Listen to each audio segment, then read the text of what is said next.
Taylor Guitars is an American guitar manufacturer based in El Cajon, California, and is one of the largest manufacturers of acoustic guitars in the United States and the world. They specialize in acoustic guitars and semi-hollow electric guitars.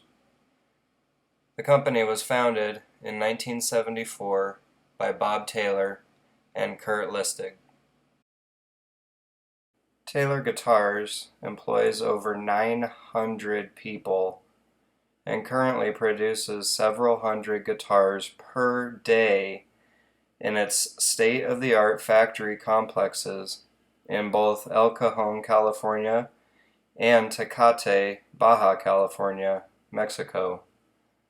The factories in Mexico is where they make some of the more affordable models of guitars and also the guitar cases. In addition to its modern approach to guitar design and manufacturing, Taylor has applied that same approach to its wood sourcing and environmental sustainability initiatives. This is very important in these times of major drought and heat. Fraud and forgery is also rampant in the tone wood sourcing industry. Taylor is dedicated to the pursuit of best practices in forest management, new models of reforestation, and bringing ethically harvested tone woods to market. In January 2014, the U.S. State Department honored Taylor Guitars with an award for corporate excellence, citing Taylor's commitment to responsible practices in obtaining ebony for its instruments, which notably included purchasing their own sustainable ebony mill and increasing its usable timber from 10 to 100%. Alright, so let's go back to the beginning. In 1972, Bob Taylor was 18, and he got a job working at American Dream, a guitar making shop where he met Kurt Lustig, and they became friends. The owner of American Dream decided to sell the business 2 years later, and that was in 1974. So Taylor, Lustig, and then another guy, Steve Schemmer, bought American Dream from the original owner and renamed it the Westland Music Company.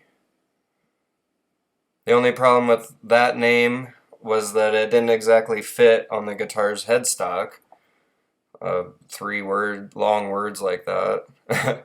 So the founders decided to change the name to Taylor because it sounded more American than Lustig. And Lustig is noted as saying Bob was the real guitar maker, so they just went with Taylor. I kind of wonder if Bob and Kurt still have old guitars that actually say like Westland Music Company on them. I imagine those would probably be worth quite a bit of money to a collector. So these guys started cranking out guitars. Lustig became the partnership's businessman, and Taylor handled the design and production.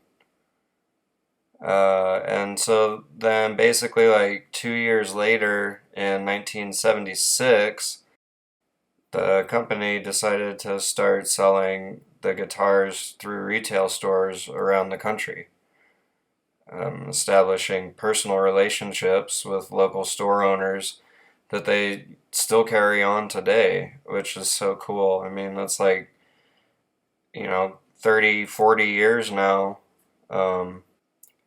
Okay, so let's fast forward just a tiny bit, up into 1981, when Taylor Guitars took out a loan to start expanding, and they also used the money for innovation by implementing modern technologies and manufacturing equipment such as lasers, computerized mills, and other proprietary machinery that they, built themselves. They pioneered the combination of high-tech manufacturing and old-time craftsmanship. Alright, so let's fast forward a little more to 1995, when Bob Taylor became interested in finding out if the perception of using exotic tone woods in high quality guitars was more important than luthier techniques and good design. So Bob basically came up with the idea of the pallet guitar, which is kind of a weird, funny story in itself. If you ever want to look that up, just do a Google search for it. But anyways, so he recovered some oak wood from shipping pallets that he found at the factory for the pallet guitar's back and sides, and then he used a nondescript 2x4 for the top. The guitar's neck was also made from oak recovered from the pallets, and the fretboard features a formica and pearl inlay of a forklift, which is kind of cool. And then in 2000, a limited edition of 25 of the Grand Auditorium pallet guitars were reproduced with aluminum inlay included to accentuate the original nail holes in the pallet wood. These pallet guitars have been sold to collectors, though, and the original pallet guitar actually remains on display at the factory in El Cajon, if you get to take the tour.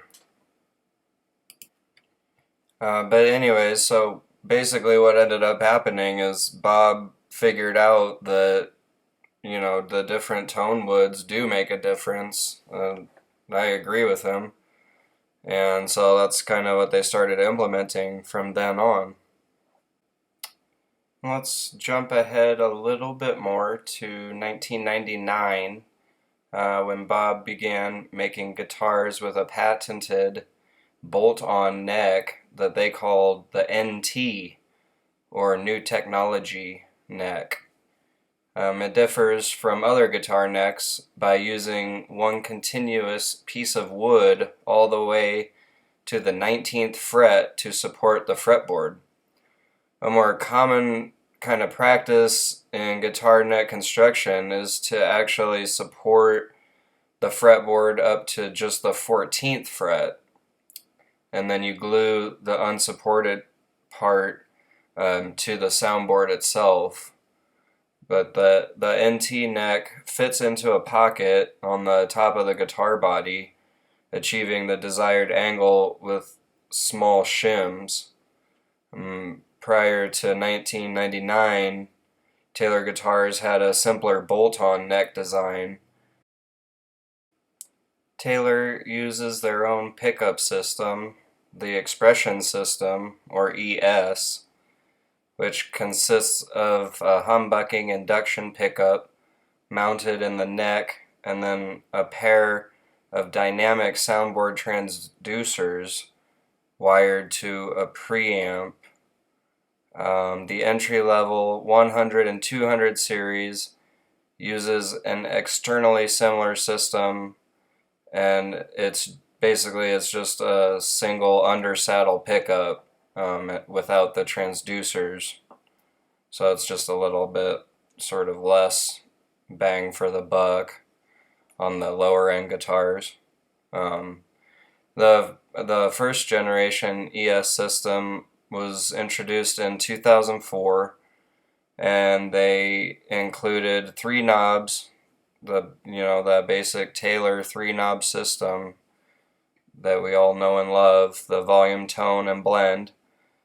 This early ES system was available on the higher end models, the 500 series and above, and then also the 30th anniversary limited edition series in the fall of 2004.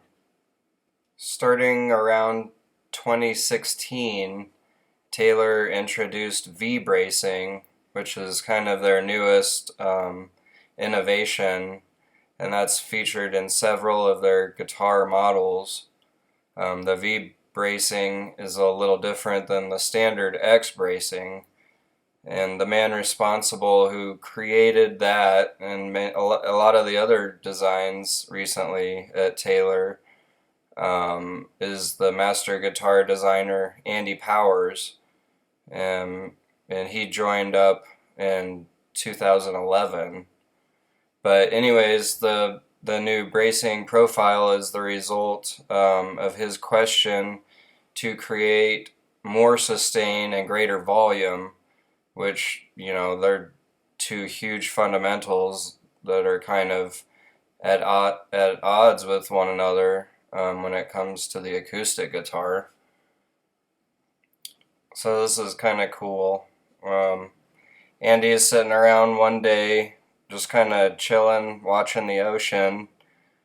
There's a jetty stretching out into the water with the water moving freely on either side of the jetty, and this notion of a central stable brace that would create rigidity and support while allowing the sides to move more freely kind of came into focus to him. So Taylor Guitars plans to implement the new bracing pattern in all of its US-made grand auditorium guitars, and other body shapes are going to be following with the bracing adapted for it as well.